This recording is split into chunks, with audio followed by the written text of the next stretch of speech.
प्रश्न निर्माण केला आणि संपूर्ण अहिल्यानगरला कळालं, अरे निगोजकरांची एकी काय असते ते माझ्या समोर बसलेले सर्व निगोजकर. आणि ज्यावेळेस लोकसभेची निवडणूक लागली त्याच्या आधी 1 महिना निगोज गावामध्ये विविध विकास कामांचा उद्घाटन सोहळा झाला होता. त्यावेळी व्यासपीठाच्या त्या साईडला उभा होतो आणि भाषण करताना सांगितलं होतं की तुमच्याकडे जरी असतील शाळा महाविद्यालय, तुमच्याकडे जरी असतील शाळा महाविद्यालय, पण कॉपी करून होत नसतो डॉक्टर, पण कॉपी करून होत नसतो डॉक्टर.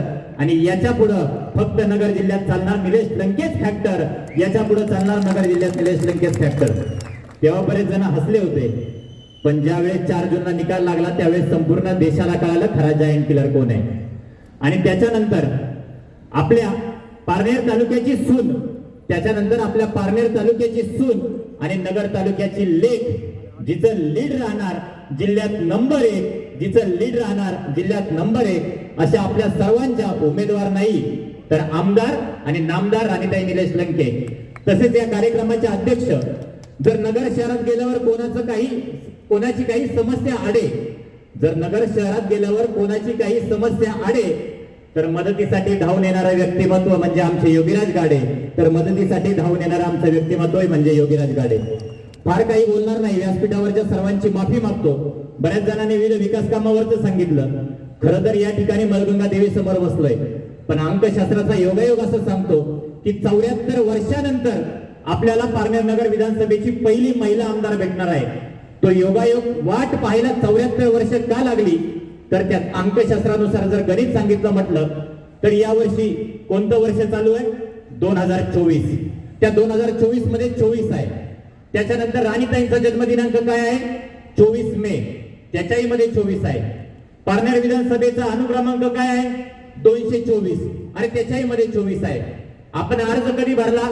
24 तारखेला, त्याच्याही मध्ये 24 आहे. आणि निकाल जरी 23 तारखेला लागला तरी महाराष्ट्रातल्या आणि देशातल्या वृत्तमानपत्रात बातम्या कधी येणार आहेत? 24 तारखेलाच येणार आहेत. म्हणजे 5-24 तारखेचे योगायोग 74 वर्षानंतर जिच्यासाठी जुळून आले आहेत ना, त्या आमदाराचं नाव आहे राणीताई निलेश लंके. आणि अनुक्रमांक 3च का आपल्या वाट्याला आला? याचं एक उत्तम उदाहरण सांगतो. नेत्यांचा जो महत्वाचा मोबाईल नंबर आहे त्याच्या शेवटी 333 आहे. आतापर्यंत जी गाडी 20 वर्ष सर्वसामान्यांच्या सुखदुःखात पळाली त्या गाडीचा क्रमांक सुद्धा 333 आहे. आणि याच्याही पेक्षा तिसरं उदाहरण, नेते 2019 ला आमदार झाले, 2019 ची पूर्ण बेरीज केली, 5 वर्षाच्या त्यांचा कर्तृत्वाचा आलेख केला तर 2019 ची बेरीज 3 होते, 2019 ची बेरीज 12 होते आणि 12 ची बेरीज केली तर 3 होते. नेत्यांनी उभा केलेला कर्तृत्वाचा अनुक्रमांक 3 हा राणीताईंच्या रूपाने आपल्याला अनुक्रमांक 3 मिळालाय. आणि त्याच्याही पुढे सांगतो, तिसऱ्यांदा आपल्याला गुलाल उधळायची संधी मिळाली. पहिला गुलाल कधी उधळला? 2019 साली आमदारकीच्या रूपानं. दुसरा गुलाल कधी उधळला? खासदारकीला नेत्यांच्या जायंट किलर खासदारकीच्या रूपानं. आणि आता तिसरा गुलाल कोणाच्या रूपानं आपल्याला उधळायचा आहे? 23 तारखेला राणीताईंच्या रूपानं. म्हणजे 24 आणि 3 असे अनुक्रमांक या ठिकाणी जुळून आले. आता परवा त्यांचा प्रचाराचा नारळ फुटला. मला वाटतं प्रचाराच्या नारळामध्ये काय टीका केली? आपल्याला पारनेर तालुक्यातील गुंडगिरी आणि दहशत संपवायचे. अरे ज्यावेळेस सर्वसामान्यावर अन्याय होतो ना त्यावेळेस जे फक्त हात बांधून गप्प असतात ना त्यांना शंड म्हणतात. पण 365 दिवस 24 तास जर सर्वसामान्यावर अन्याय झाला तर जो खऱ्या अर्थानं उभा राहतो ना त्याला गुंड म्हणतात. आणि खऱ्या अर्थानं हीच पद्धत सर्वसामान्यांसाठी निलेश लंकेने उभी केली. म्हणून ही ताकद आणि ही ताकद संपवण्यासाठी आज तालुक्यातले सगळे पुढारी एक झाले. प्रत्येकाचं काय? ही माझी शेवटची निवडणूक आहे. प्रत्येक जण व्यासपीठावर येतोय, ही माझी शेवटची निवडणूक आहे. 2019 साली एक अभ्यासू व्यक्तिमत्व उभं राहिलं, ही माझी शेवटची निवडणूक आहे. लोकांनी संपवलं. 2024 साली परत एक उमेदवार उभा राहिलाय, ही माझी शेवटची निवडणूक आहे. आणि आता म्हातारपणात किती शेवटच्या निवडणुका लढवायच्या? एक कविता सांगतो की आजी म्हणे आजोबांना झोपेत का बडबडता, आजी म्हणे आजोबांना झोपेत का बडबडता, अहो आता वय झालंय निवडणुका कशाला लढवता, अहो आता वय झालंय आता निवडणुका कशाला लढवता. आजोबा म्हणे आजीला, अगं वेडे असं कुठं असतं का, जुनं झालं कुकर मग शिट्टी मारायला सोडतं का, जुनं झालं कुकर मग शिट्टी मारायला सोडतं का. तुमची जागा ही सर्वसामान्य जनता तुम्हाला मात्र 20 तारखेला मतदानाच्या रूपाने नक्की दाखवणार आहे. आणि आता बऱ्याच जणांनी सांगितलं की आपल्या महाविकास आघाडीचा सरकार काय येणार आहे आणि का गरजेचं आहे. परवा मोदी साहेब धुळ्यामध्ये सभेसाठी आले. आणि मोदी साहेबांच्या सभेमध्ये जर तुम्हाला प्रवेश करायचा असेल तर तुमच्या अंगावर काळी पॅन्ट नसायला नको. म्हणजे ज्यांनी काळी पॅन्ट सभेमध्ये घातली त्यांना सभेच्या बाहेर काढण्यात आलं, कारण काळा रंग हा निषेधाचा आहे. म्हणजे जर तुम्हाला हुकुमशाही गाजवायची असेल तर उद्याच्या भविष्यात तुम्हाला महाविकास आघाडीचं हुकुमशाही तोडायची असेल तर महाविकास आघाडीचं सरकार आणावं लागेल.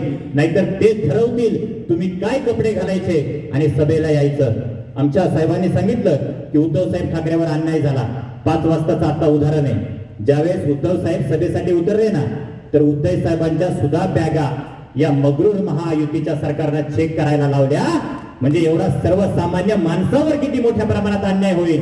म्हणून आपल्या सर्वांना महाविकास आघाडीचं सरकार आणायचं आहे. आणि जाता जाता एवढंच सांगतो, आपल्या राणीताईंचं तुतारीचं चिन्ह आहे, अनुक्रमांक 3 आहे. पण आपल्या जी म्हातारी लोक आहेत ना त्यांना सांगा ईव्हीएम वर 12 उमेदवार आहे आणि त्या 12 उमेदवारांमध्ये फक्त एकटीच झाशीची राणी उभी आहे आणि तिचा अनुक्रमांक 3 आहे. तुतारीवर बटन दाबून तिला मोठ्या मताधिक्याने विजयी करायचं आहे. जाता जाता एवढंच सांगतो की मतदानाला जाणार माझ्या पारनेर तालुक्यातील प्रत्येक बाई, मतदानाला जाणार माझ्या पारनेर तालुक्यातील प्रत्येक बाई, कारण आमच्या पारनेर तालुक्यातील स्त्रियांचं मतदान 1,70,000 आहे. म्हणून मतदानाला जाणार माझ्या पारनेर तालुक्याची प्रत्येक बाई दाबणार 3 नंबरचं बटन आणि बोटाला लावणार शाई आणि अभिमानानं सांगणार लाखांच्या मतधिक्यानं निवडून येणार माझ्याच घरातली राणीताई, माझ्याच घरातली राणीताई. जय हिंद, जय राष्ट्रवादी, जय पवार साहेब, जय निलेश लंके.